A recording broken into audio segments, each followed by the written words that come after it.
வெட்டுக்கிளி ஒன்று இருந்துச்சு. அது அந்த கதையை சொல்லிடுறேன். நம்ம 40-45க்கு மேலே இருக்கிறவங்களுக்கு தெரியாது. இது கிராஸ் ஹாப்பர்னு ஒரு கதை. அது என்ன கதைனா, உழைப்பின் உயர்வை சொல்லும் கதை. கிராஸ் ஹாப்பர் ஒரு கையில் ஒரு கிட்டார் வச்சுக்கிட்டு வாசிக்கிட்டே இருக்கும். அதுக்கு ரொம்ப பசிக்கும், போய் இலையை சாப்பிடும், மறுபடியும் கிட்டார் வாசிக்கும், மறுபடியும் போய் இலையை சாப்பிடும். இதான் வேலை. உங்கள் வாழ்க்கையை மாற்றலாம் நான் சொல்லுகின்ற இந்த சொல். நான் தியானித்து பேசுகின்றவள். உங்களுடைய வாழ்க்கையை மாற்றக்கூடிய இந்த சொல்லை இதோ சொல்கிறேன். பாருங்க, அந்த கிராஸ் ஹாப்பர் வாசிக்கிட்டே இருக்குதா, மழை காலம் வந்துருச்சு. பறக்க முடியல, நடக்க தான் முடியுது.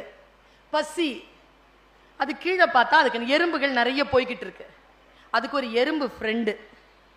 கரெக்டா சொல்றேனா பாப்பா? கதையை கரெக்டா சொல்றேனா? அந்த எறும்பு கிட்ட போய் அது கேக்குது, எனக்கு பசிக்குது, ஏதாவது கூட. உடனே அது சொல்லுது, சோம்பேறித்தனமா உழைக்கிற காலத்துல உழைக்காம, சேமிக்கிற காலத்துல சேமிக்காம, கிட்டார் வாசிக்கிட்டே இருந்ததுனால தான் இந்த வேலை. உனக்கு என்டர்டைன்மெண்ட் தான் பெருசா போச்சா? வா, நான் உனக்கு சோறு தரேன், ஆனா ஒரு வேலை செய்யணும். என்ன? டெய்லி என்னோட நடக்கணும். நடந்து நான் ஒரு நாளைக்கு 10 அரிசி கொண்டு போய் ராணி கிட்ட கொடுப்பேன். டெய்லி அவங்க எனக்கு ஒரு அரிசி கொடுப்பாங்க. அந்த ஒரு அரிசி நான் சாப்பிட்டுருவேன். அந்த 9 அரிசியில மழை காலத்துல எனக்கு சாப்பாடு கிடைக்கும், மானியம் கொடுப்பாங்க. என் கூட நீ வரணும். அன்றிலிருந்து அந்த வெட்டுக்கிளி அந்த எறும்புகளோடு வரியோடு வரியாக இருந்து கொண்டு உழைக்க கற்றுக்கொண்டது என்று வெள்ளைக்காரன் அந்த கதையை முடித்தான். பர்வீன் சுல்தானா அந்த கதையை அவன் முடித்த இடத்திலிருந்து தொடங்குற. நான் தான் அந்த வெட்டுக்கிளி. போற டெய்லி போய் 10 அரிசி சம்பாதிக்கிறேன். திடீர்னு மனசுக்குள்ள இசை வாசிச்சிருக்கேன் இல்லையா, உள்ளுக்குள்ள ஒரு கேள்வி வருது. டெய்லி இந்த மாதிரி வரிசையோட நின்று எறும்புகளோட நின்று அரிசி சம்பாதிக்கணும்னா நீ எறும்பா தானே பிறந்திருக்கணும். நீ ஏன் வெட்டுக்கிளியா பிறந்த? உனக்கு எதுக்கு கிட்டார் வாசிக்க தெரியணும்? இது உன் வேலை இல்லை, வெளியில போ, வரிசையை விட்டு வெளியில போ அப்படிங்குது மனசு. வெட்டுக்கிளி வரிசையை விட்டு வெளில வந்துருச்சு. தன் ஆன்மாவின் சொல்லை கேட்டு வெளில வந்துச்சு. நேரா எறும்பு கிட்ட போச்சு.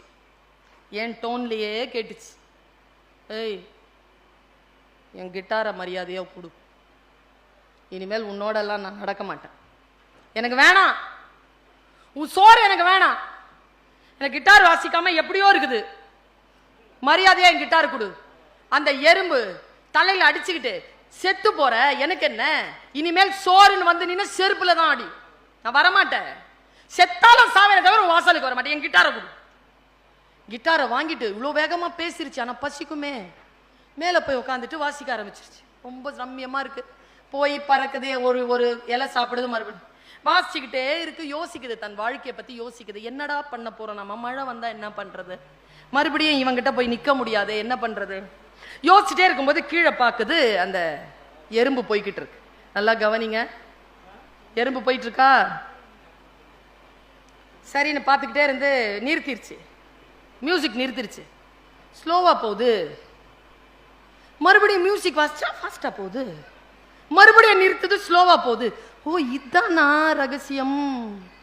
நேரா கீழே வந்து ஒரு எறும்பை மட்டும் தனியா கூப்பிட்டுச்சு. என்ன, நான் நல்லா வாசிக்கிறேனா? ஓ, அதை கேட்குறியா? சூப்பரா வாசிக்கிற. நான் வாசிச்சா என்ன நடக்குது? உழைப்பு என்ன வழியே தெரியாம 10 அரிசிக்கு 15 அரிசி நான் வந்து சம்பாதிச்சிடுறேன். உனக்காகவே நான் வாசிக்கிறேன். இந்த 15 அரிசியிலேருந்து ஒரு அரிசி தரியா? தரேனே. தொடர்ந்து வாசிப்பியா? தொடர்ந்து வாசிக்கிறேன், சாயந்தரம் வரைக்கும் வாசிக்கிறேன். ஓகே. இப்படி 10,000 எறும்போட பேச்சுவார்த்தை முடிச்சிருச்சு.